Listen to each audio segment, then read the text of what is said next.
streams, source of metaphor, of delight with joy and hope for tomorrow.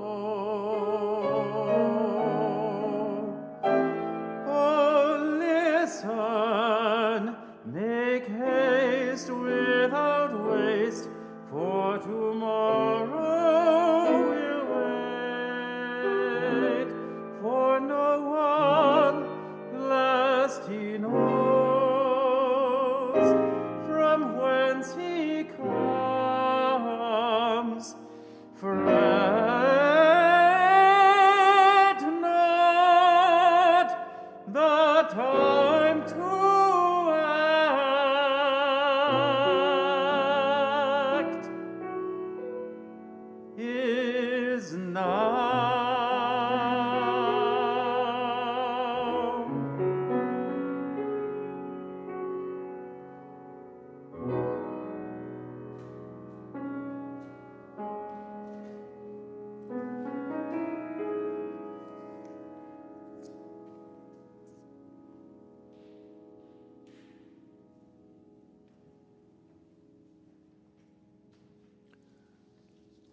Good morning, dear ones, and welcome to Unity Church. A very special welcome to those of you who are visiting with us today. This morning, we tune in from our singular rooms to join together in worship. Welcome to this time we set aside each week to help us find and keep our balance, to think about those things that matter most, to root out racism in ourselves and in the world. As we seek to do so, we understand that being anti-racist is an ongoing practice, not a statement, which helps us to better align our lives to integrity, service, and joy.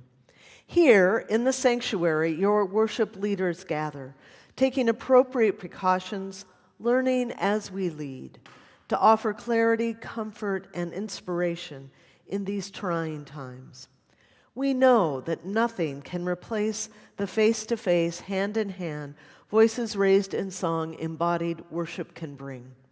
We also know that ministry we share has never been about a building. This church is not closed. After the service, whether it's your first time with us or you've been here your whole life, you're invited to participate in the virtual Zoom coffee hour, where we share a bit of our lives with each other and get to know one another more deeply. Stay for just a few minutes to say hello, or stay up to 45 minutes to connect in smaller breakout rooms. Information about how to participate is available on Unity's homepage, and the link to coffee hour will be shared at the end of the service.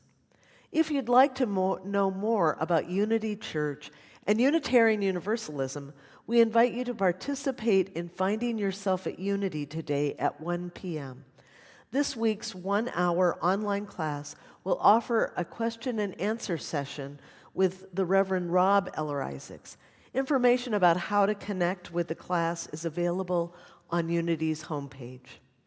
Next Sunday, during a service entitled To Begin Again in Love, Worship Associate Erica Saunders and Rob Eller-Isaacs will frame and inform our annual recitation of the Litany of Atonement and explore the path of forgiveness. In the coming days and weeks, we will continue to find new ways to come together for worship, for learning, for deep connection, for justice making, and for love. Welcome and stay tuned.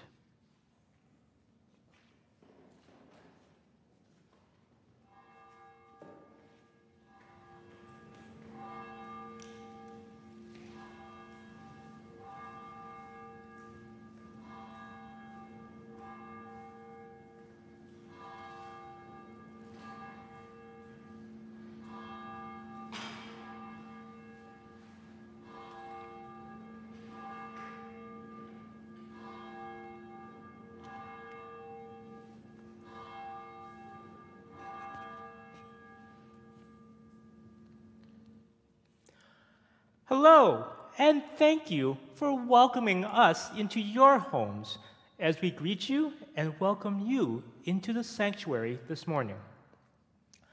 There is nothing like a little global pandemic to remind us all of the little things that we took for granted, like being able to greet one another in person, shake hands, high five, fist bump, or even that most un-Minnesotan of things, give each other a hug in greeting. And then to sit together in the sanctuary, shoulder to shoulder. Or how about the other rites of autumn, like just being able to pass out candy from our doorstep? Or plan for a big Thanksgiving meal. I was really looking forward to my brother-in-law's corn casserole this year. How does one practice hospitality when you have to stand 6 feet away from each other and wear a mask? The poet Rumi tells us to be spiritually hospitable to all that comes our way, even if they are a crowd of sorrows. Yeah, well, Rumi never had to deal with a crowd like the year 2020. Nevertheless, join us this morning as we delve into the idea of hospitality and welcoming, embracing, and entertaining all that life and the universe has thrown at us and may yet throw at us. Like your Uncle Steve that shows up for dinner. You know the one. He immediately plops down on the couch in front of the TV, full of alternative facts that he is happy to share. He may be clearing the way and preparing you for some new delight. Let us welcome and guide each other. Come, let us worship together.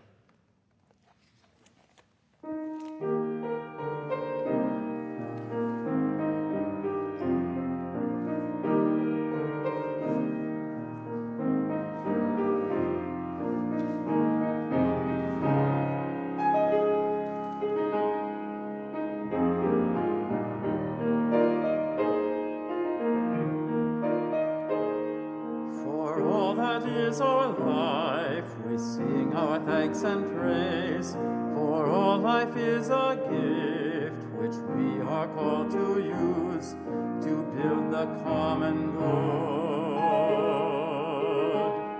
and make our own days glad. For needs which others serve, for services we give, for work and its rewards, for hours of rest and love, we come with praise and thanks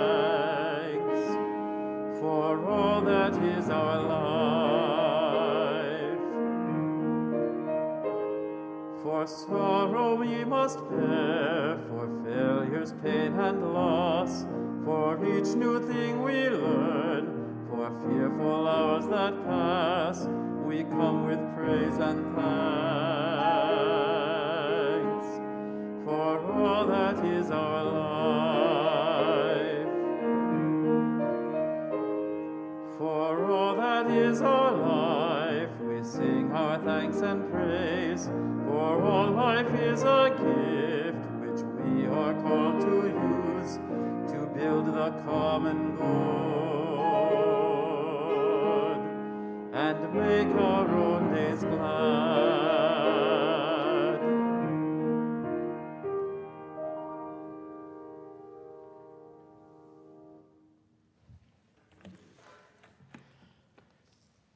Please join me in the Unison Affirmation.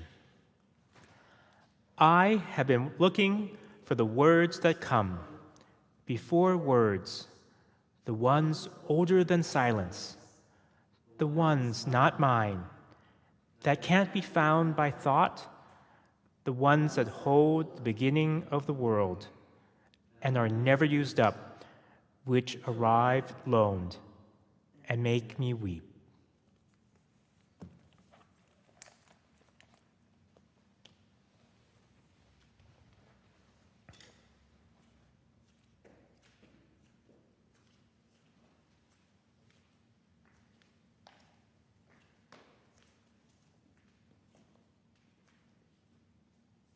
As we share this silence together, will you join with me in breathing together as well? Inhaling and exhaling. Inhaling and exhaling. Inhaling and exhaling. Thank you. Each time we gather for worship, we set aside a moment to expand the caring ministry of this congregation. Together we recognize the cycle of life and death, the circle of love, compassion, and witness that is at the center of this.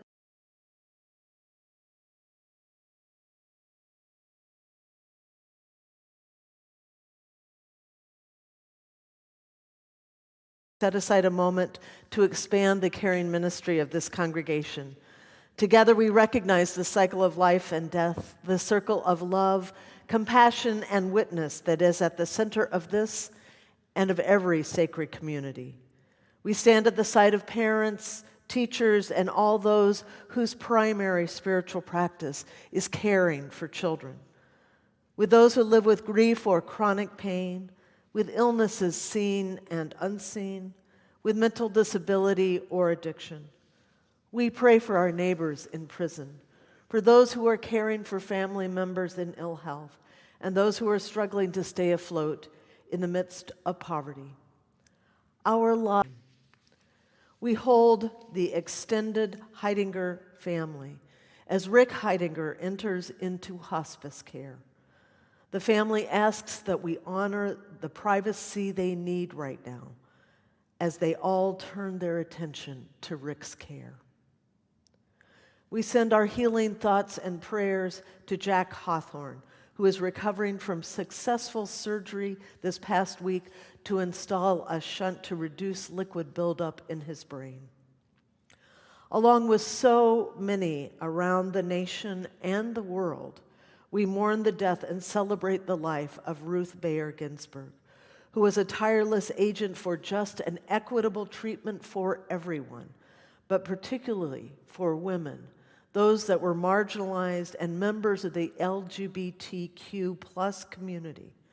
Her brilliant opinions and clarity of her vision will be missed for decades to come.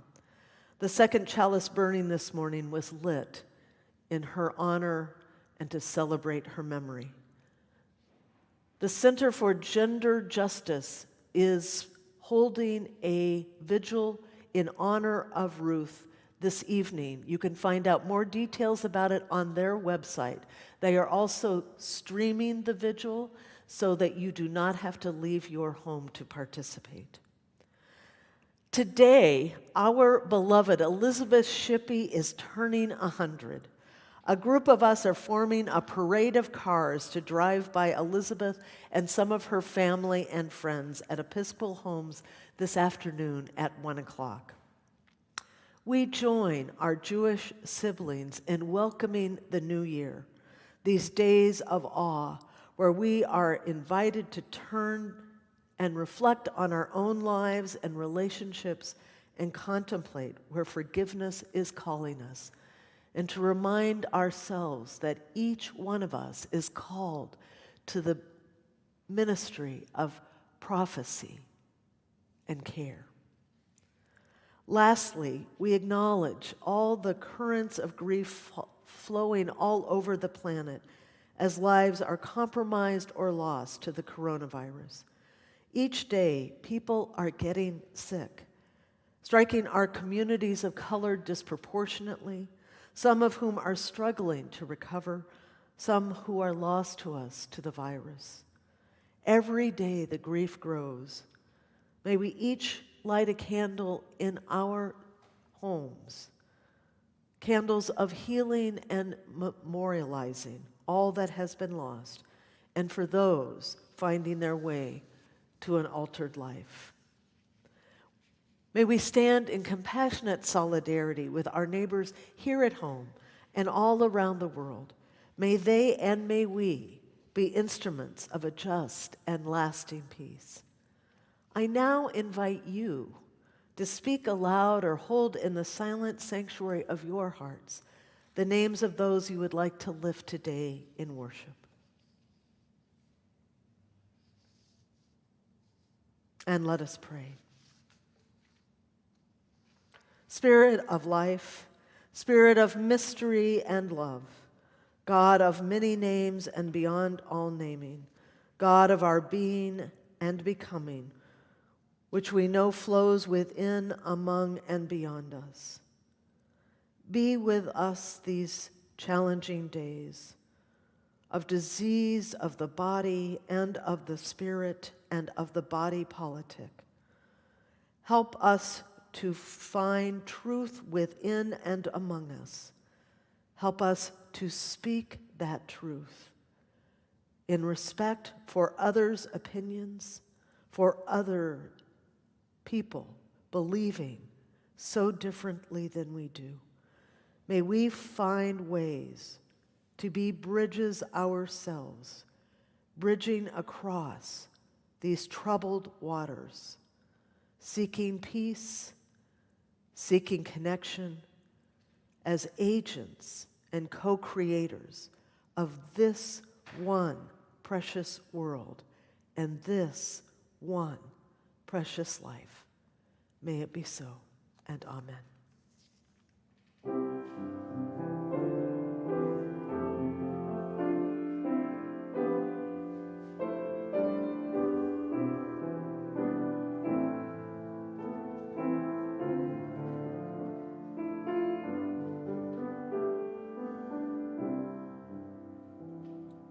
Spirit of life, come unto me.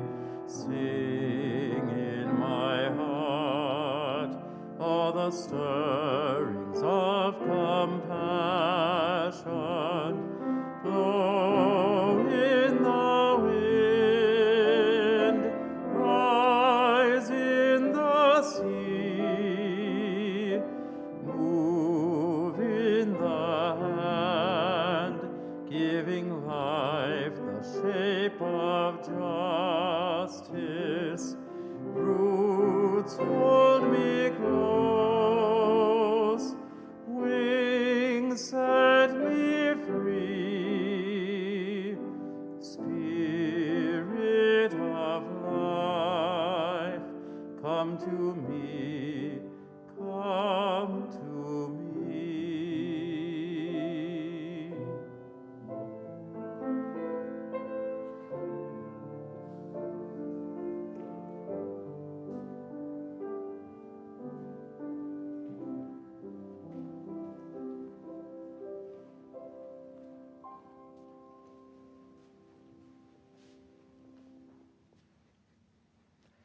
Good morning to all the families, to the children especially, joining this worship service.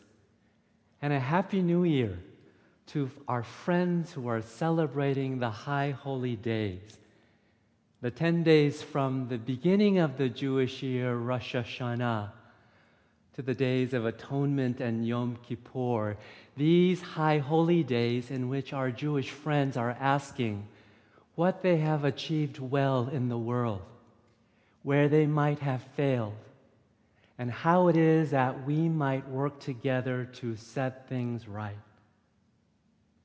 During these High Holy Days, the Jewish stories are told and told again, and especially going back to our ancestor, Abraham and Sarah.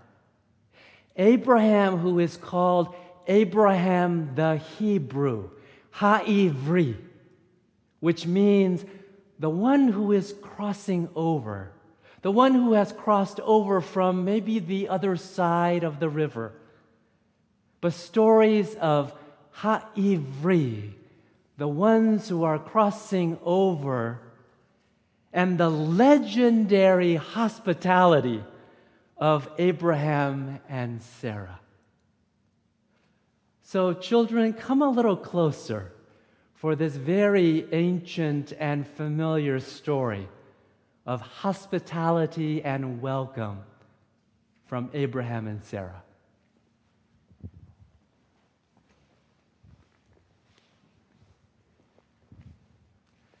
You know, over the centuries, the great Jewish teachers like Rabbi Akiva, Rabbi Shimon, Rabbi Yehuda, Rabbi Eliezer, and countless other rabbis, they have come back to this legendary story of Abraham and Sarah's hospitality, to tell it, to inquire of it, to debate with one another so that they can make the most meaning and understanding out of this story.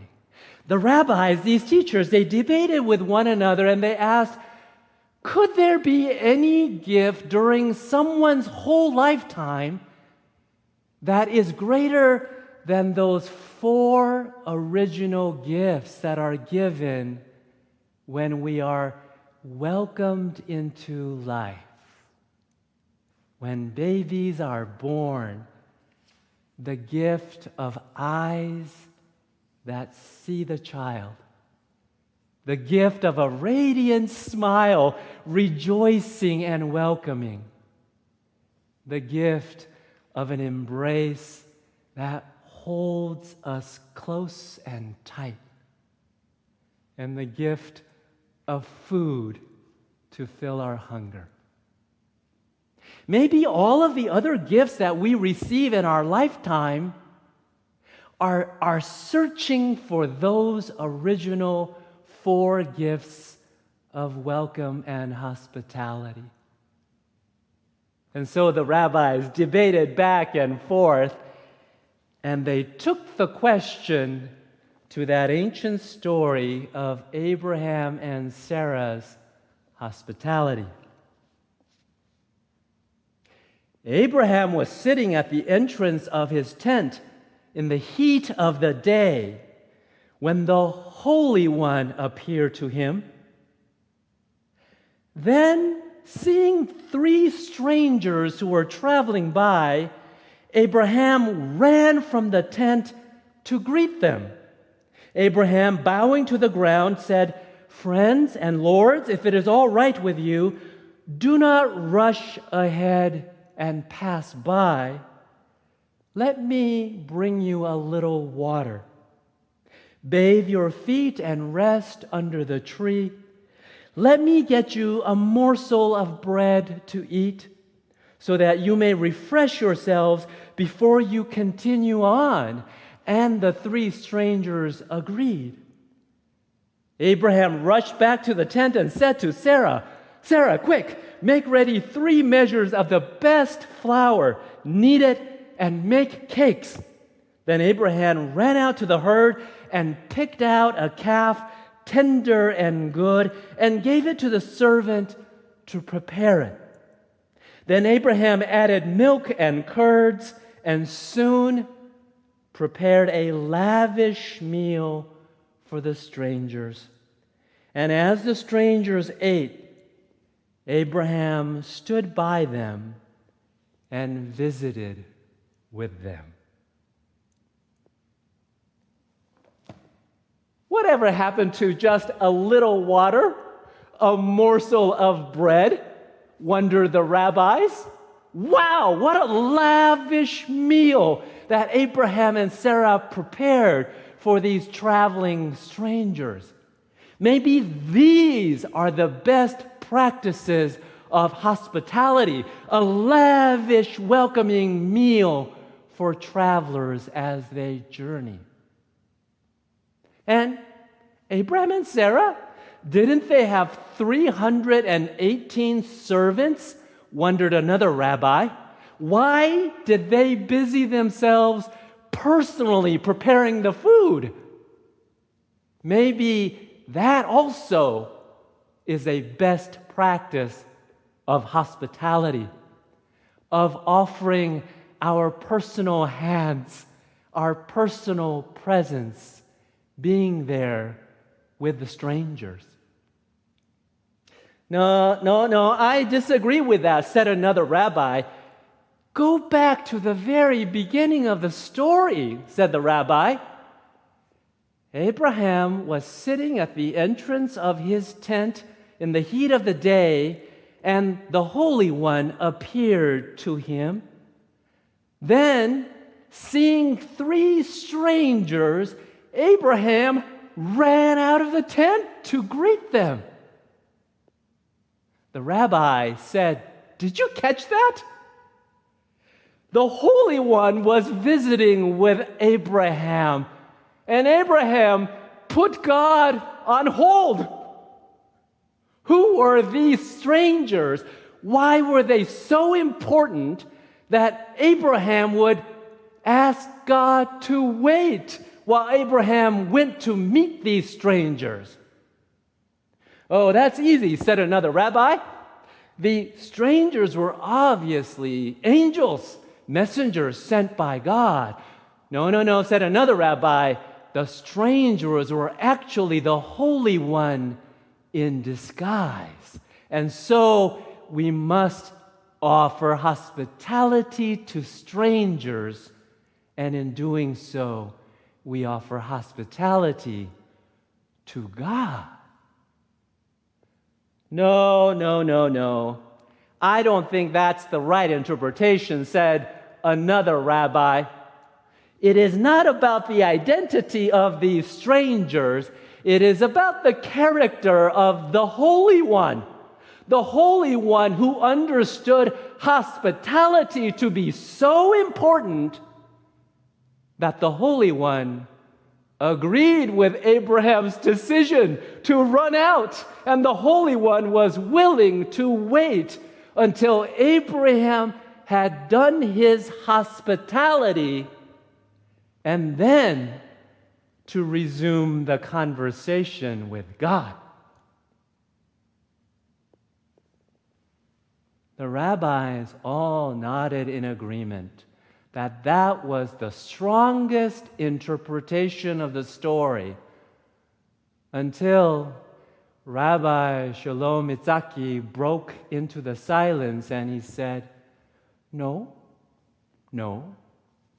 You asked us to go back to the beginning of the story, but that is not the beginning of the story. The beginning of the story says Abraham was sitting at the entrance of the tent. You see, Abraham was not inside, distracted, doing other things. Abraham was sitting at the entrance of his tent, looking out and searching for travelers and strangers. Abraham was not someone who was going to wait to extend hospitality. Abraham was going to search and run out. Abraham was not going to wait to see.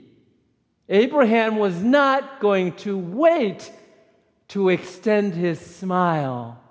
Abraham was not one to wait to hug and to embrace. He was not one to wait to start cooking.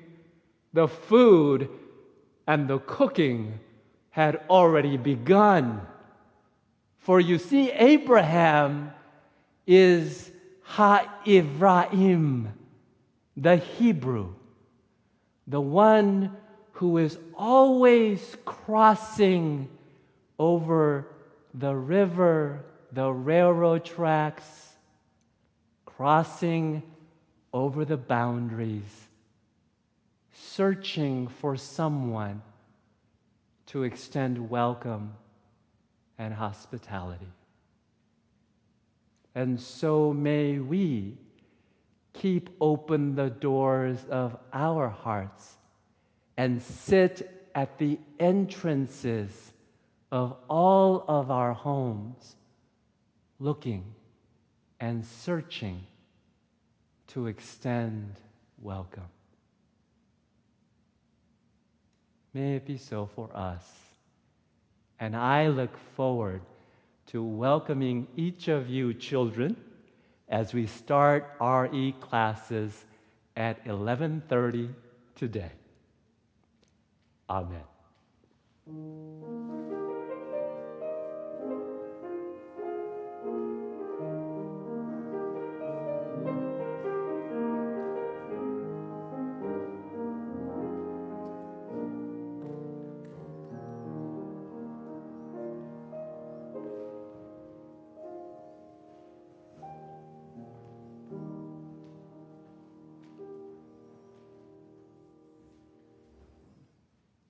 Hospitality. Move rack to lowest position. Set to 375. Pour in 1 1/3 cups water. Sprinkle egg whites, package A. Blend on low till moist. Beat on high, but remain patient. Stiff peaks will form when you gently dunking a spatula into your batter. Be sure beater is at rest before checking.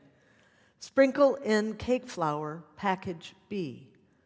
A little at a time on lowest setting.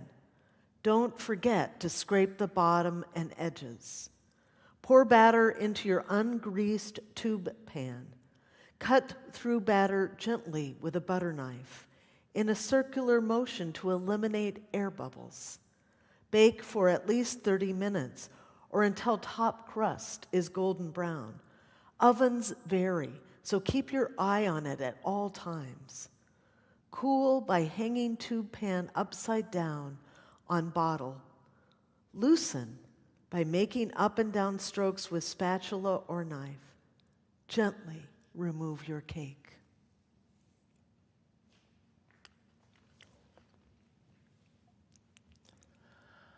I love to cook and entertain. I always have. And to the constant dismay of my wife, I also have a very poor sense of judgment when it comes to entertaining. You want to bring 6 uninvited guests with you to dinner? Yeah, sure, bring them over. 8 people total? I need to cook for at least 20. I don't want anyone to be hungry. COVID-19 has really put a roadblock to our hopes of practicing hospitality. For various reasons, we have really tried to limit our physical, in-person interactions with others. This has been hard on all of us. As my children say, stupid COVID-19. Still, we continue to find ways to extend hospitality. For example, we are currently planning a Rube Goldberg-like approach to passing out Halloween candy. Possibly the dog will play a role. And our kids are advocating that I make and drop off several Thanksgiving meals so that we can have a Zoom Thanksgiving with the family. We are working on it. Also, have a Merry Zoomas. No? Thanksgiving, though, is my favorite holiday.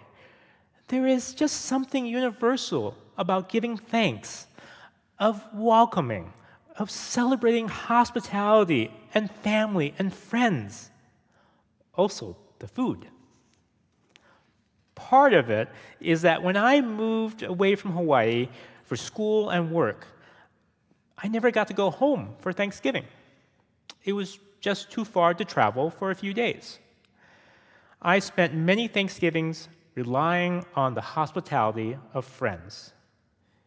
Being the perpetual guest made me appreciate the generosity in welcoming anyone to their home. I also enjoyed the hospitality of many friends for many Thanksgivings. Each family always added some cultural heritage to their celebration. In addition to the constant of turkey and mashed potatoes, over the years I had amazing homemade Indian curries and naan, my favorite Korean banchan, perfect Japanese sushi, freshly caught and smoked Alaskan salmon, venison and wild turkey freshly harvested by my hosts, traditional Irish soda bread, homemade German sausages, and countless other contributions to the American culinary and cultural mosaic. The one Thanksgiving, however, that stands out in my mind is the time I was invited by my college roommate, Randy, to his home in western Pennsylvania. On paper, Randy and I were complete opposites, and I am convinced that someone at campus housing thought it would be funny to have this white, conservative, cowboy boot-wearing, evangelical Christian Appalachian redneck, his word, not mine, share a 9 by 13 room with a Chinese, liberal, Catholic city kid from Honolulu. But we just got along. More than that, we became best friends, brothers. So one year, I traveled to Katanning, Pennsylvania for Thanksgiving. There was some culture shock. It was certainly different from the place that I grew up in, which admittedly was different from any other place in America. But Randy's hometown was unlike any place that I had lived in before or since. In his best-selling book, Hillbilly Elegy, J.D. Vance describes his Appalachian hometown as a very beautiful town with extraordinarily sweet people who loved the land and also loved the people that they grew up around. Vance's world was filled with millions of working-class Americans of Scots-Irish descent with no college education where, as he puts it, poverty is a family tradition. That is probably a fair description about a good part of Western Pennsylvania as well. Everyone I met was friendly, but you better believe that I stuck out. Everything about me. Obviously my ethnicity, but also my background, my education, my clothes, my accent, or maybe lack thereof. I was the stranger who was invited to dinner. Yet, Randy's family welcomed me with open arms. This was a sincere, earnest hospitality made real. His parents, his grandparents, even great-grandparents embraced me. One thing that I always remember. Knowing that I was from Hawaii, Randy's aunt took a pair of real pineapples, carved out a bit of the top, put a candle in it, and made the pineapples into candlesticks. Real pineapples. Green crown. Burning candle. Notwithstanding the whole time I was growing up, I had never seen or heard of a pineapple being used as a candlestick. I tell people from Hawaii about it, and they look at me funny. It was maybe even culturally inapropos. But to me, those candlesticks, those pineapple candlesticks, they set the mark for what hospitality means. Look, I was just some dumb college student there for a free meal. I didn't matter. They could have just humored me or tolerated me. They didn't do that. Even as a dumb college kid, I recognized that folks there had limits, and they used their resources judiciously. They certainly didn't have to waste their money or their efforts in making me feel at home, but they did. And their effort and their intentions have stayed with me for 30 years. I wasn't a stranger to them. When I offer hospitality, do I just do it when it's convenient and easy?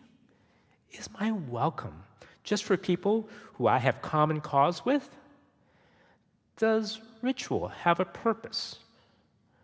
Like the directions on a cake box, is it just a recipe that I follow? Or do I practice real hospitality, offering true welcome to the stranger, even the person that I don't agree with? I don't mean the person that is deliberately antagonistic or wants to hurt me or my family. And if they don't want to see or respect the humanity in me or the people I love or the people they love, then I don't feel obligated to invite them into my home. But if the widow can offer Elijah her last bit of flour and oil in the spirit of hospitality and faith, I should understand that no one promised that offering hospitality was going to be easy. In this very strange time, it is easy to forego hospitality except to those who are like us, agree with us. I urge you not to. Maybe we can't be together physically for now, but that doesn't mean we stop offering hospitality in one form or another. Offering hospitality, whether literal or figurative, gives us a chance to see and accept each other as we are. Hospitality, kindness, and generosity is about you and your spiritual practice. I understand it's not easy. Recent events have made it all the more difficult. But if you can, welcome and entertain everyone. Come, whoever you are. And let me know if you want a Zoom dinner sometime. The more the merrier. Sorry, dear.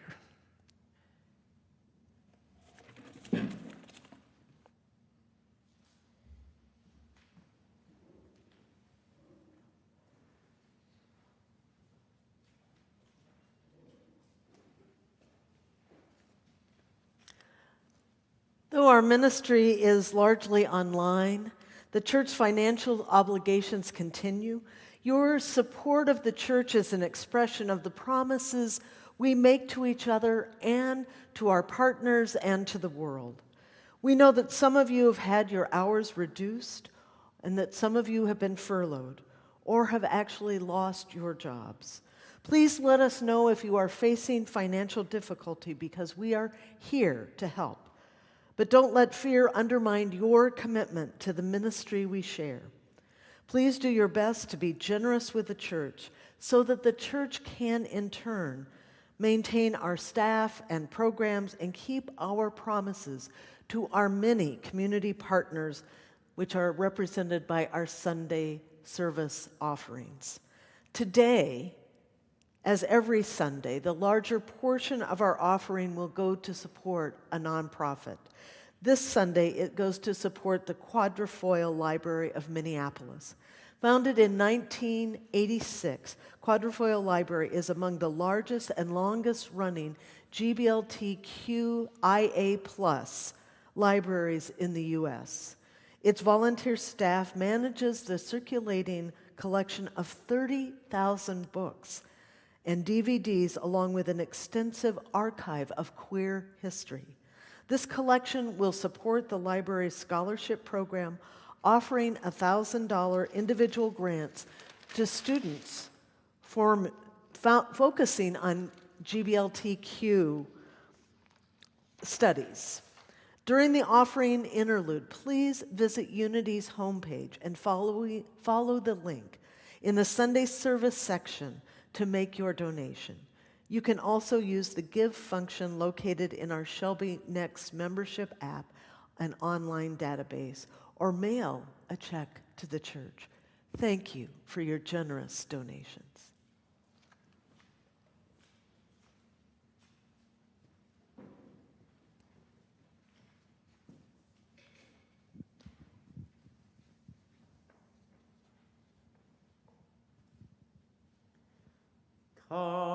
Come, wherever you are, wanderer, worshipper, lover of leaving. Ours is no caravan of despair. Come, yet again come. For you've broken your vows 1,000 times. You've broken your vows 1,000 times. You've Come, wherever you are, wanderer, worshipper, lover of leaving. Ours is no caravan of despair. Come, yet again come. Come, wherever you are, wanderer,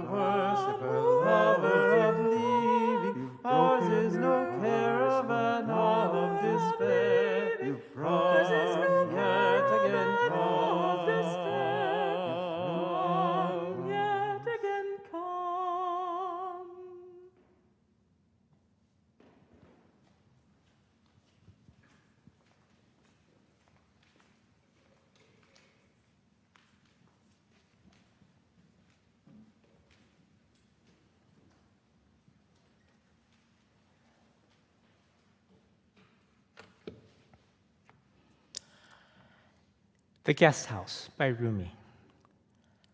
This being human is a guest house, every morning a new arrival. A joy, a depression, a meanness. Some momentary awareness comes as an unexpected visitor.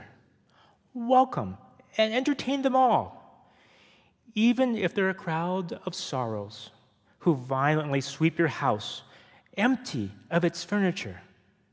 Still, treat each guest honorably.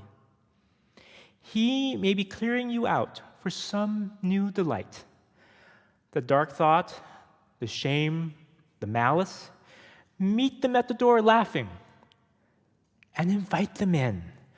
Be grateful for whoever comes, because each has been sent as a guide from the beyond.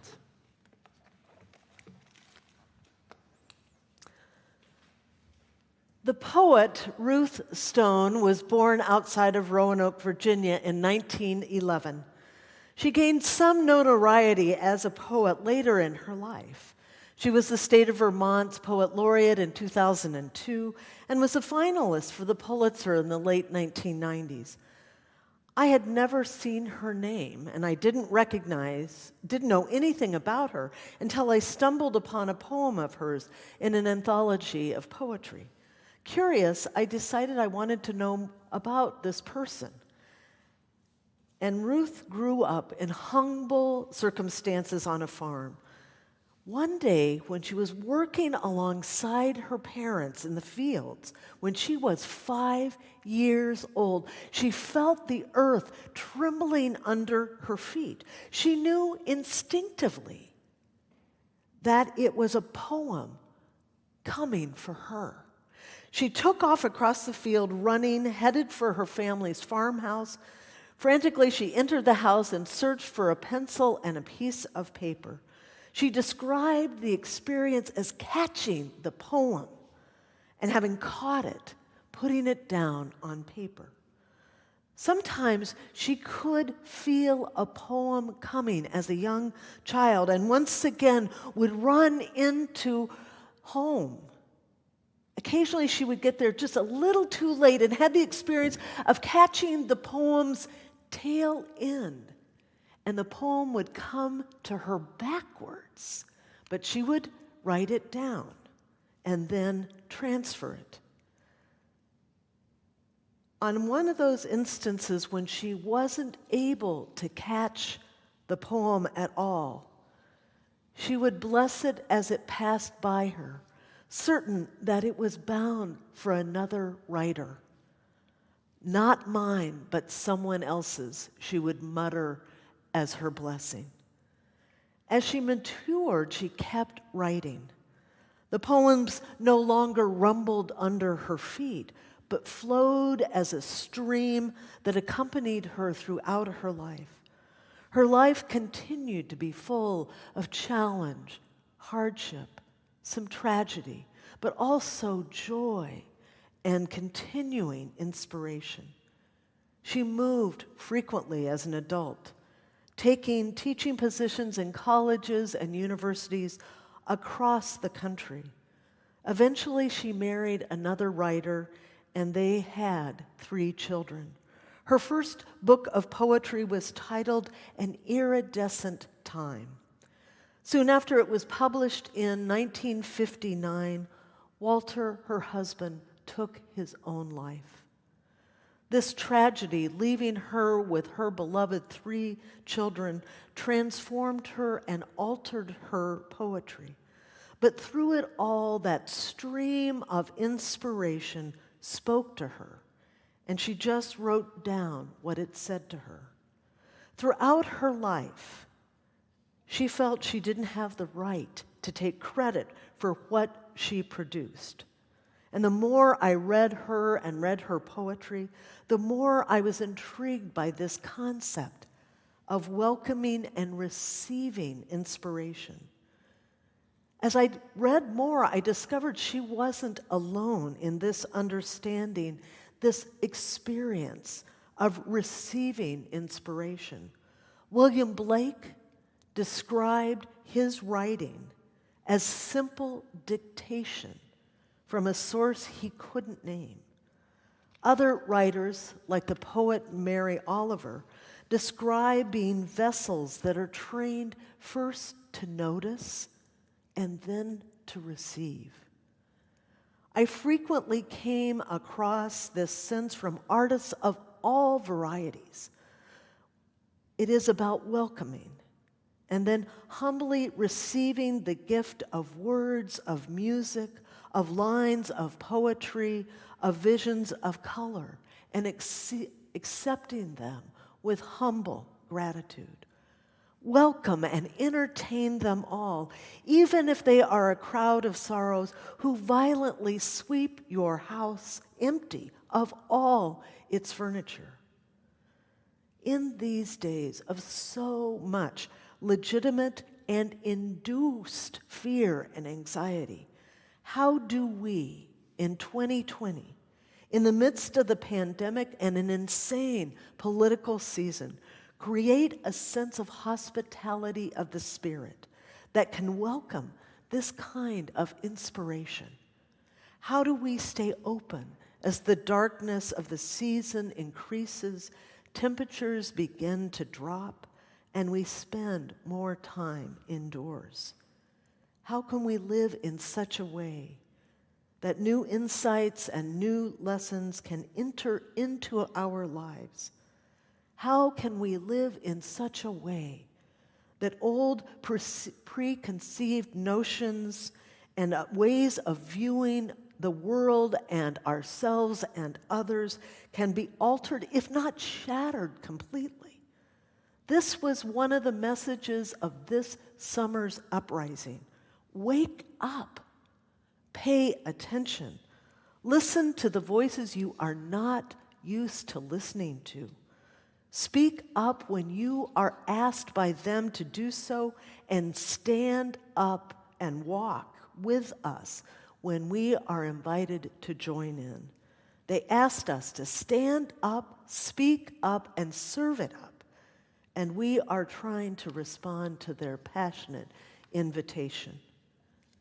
But in thinking how we become vessels of spiritual hospitality, how we can truly welcome the other, and better able to receive all kinds of inspiration that is available, we must reflect on the times when we couldn't or wouldn't respond, but stood numb or paralyzed or consumed in our own machinations.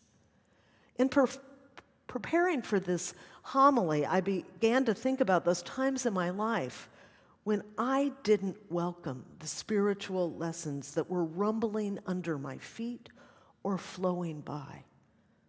In thinking about these times, I realized that there was a discernible pattern, that often I was moving too fast to notice, to hear, to experience the inspiration life set before me, or that I had gone into a situation with preconceived notions that limited what I saw and what I heard and therefore experienced and learned from. As the claims about our very reality are being presented to us on a daily basis as we draw closer to the election, I'm astounded by what people will believe. But why should we be surprised? With my preconceived notions, I hear and experience the information through a particular lens. Everyone does. This is called the confirmation bias. The confirmation bias posits that we tend to only seek out sources and opinions that support and reflect our own. When we couple this with the human tendency to focus more on the negative than the positive, then we have a troubling combination brewing. This second tendency is called the negativity bias, which is the tendency to focus on what we fear and the negative and actually forget the positive, to give much more credence and authority to that which induces fear and anxiety than things that provide joy and inspiration. Then we add the bias of the educated, which is the more education you receive, the less bias you believe you possess. But you also have the tendency to project bias onto the less educated others. Uh-oh. This is a set of traps I warn us all about, including myself, as we head into the most divisive election that many of us have ever witnessed. All of these biases are at play in our world right now, and they undermine the power of the spiritual lessons of hospitality that flow past us silent, but which are whispering, inspiring words nonetheless. How do we remain centered, open to a life which feels so hard-edged these days, framed in fear and division? I know that I have felt that insistent tug of inspiration numerous times in my life, when the call was so clear I could not turn away from its insistent urgings. These clear and adamant messages of inspiration called me to turn towards marriage. And like Ruth Stone experienced, made it clear each time that a child was headed into our lives. Like Ruth Stone in those moments, I felt as if I was a vessel of reception, welcoming what life was placing before me. And I say this, speaking vulnerably about my own life, aware that reproductive loss is real in the lives of people of this congregation.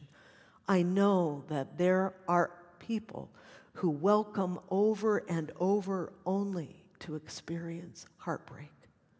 But even with heartbreak and uncertainty, we are invited to welcome the voices of inspiration.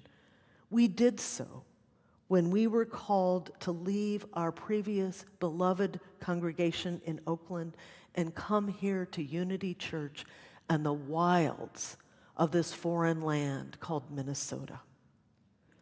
So how do we do it in this time, in this place, in this world we know? First, join with me in being curious to all that we see and hear and experience. Join with me in remaining curious about how our own biases undermine our ability to see what is actually happening around us. Be curious about what is rumbling beneath us, because there may be a message, a source, a guide from that which is beyond us. Words of comfort, guidance, and inspiration. Slow down long enough to listen to the stream which has been dictating you all along, singing its own songs. Listen, listen, listen. May it be so, and amen.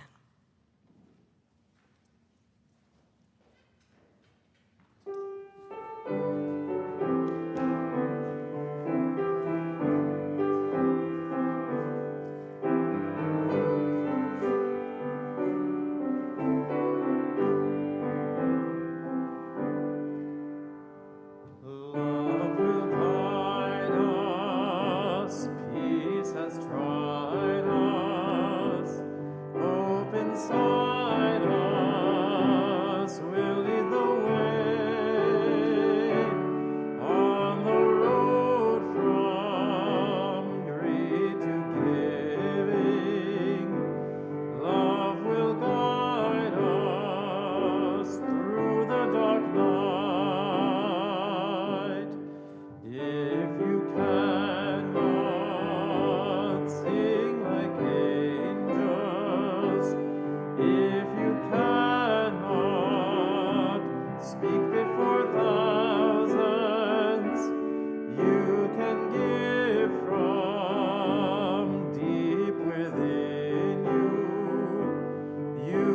change the world with your love. You are like no other being. What you can give, no other can give to the future of our precious children, to the future of the world where we live. Hear the song of peace within you. Heed the song of peace in your heart. Spring's new beginning shall lead to the harvest. Love will guide us on our way. Love will guide us. Peace has tried us. On the road guide us. Will lead the way. On the road from greed to giving, love will guide us through the dark night.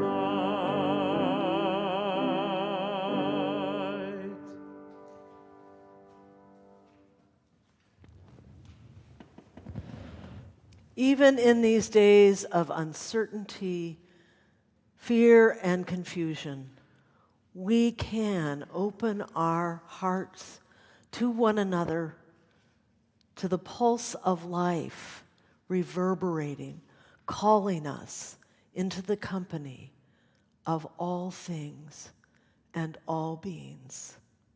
Amen.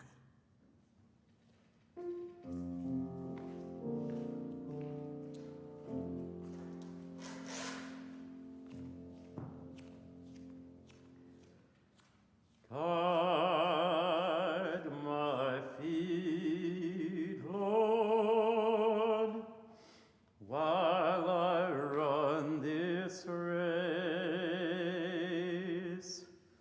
Guide my feet, Lord, while I run this race. Guide my feet, Lord, while I run this race. For I don't want to run this race in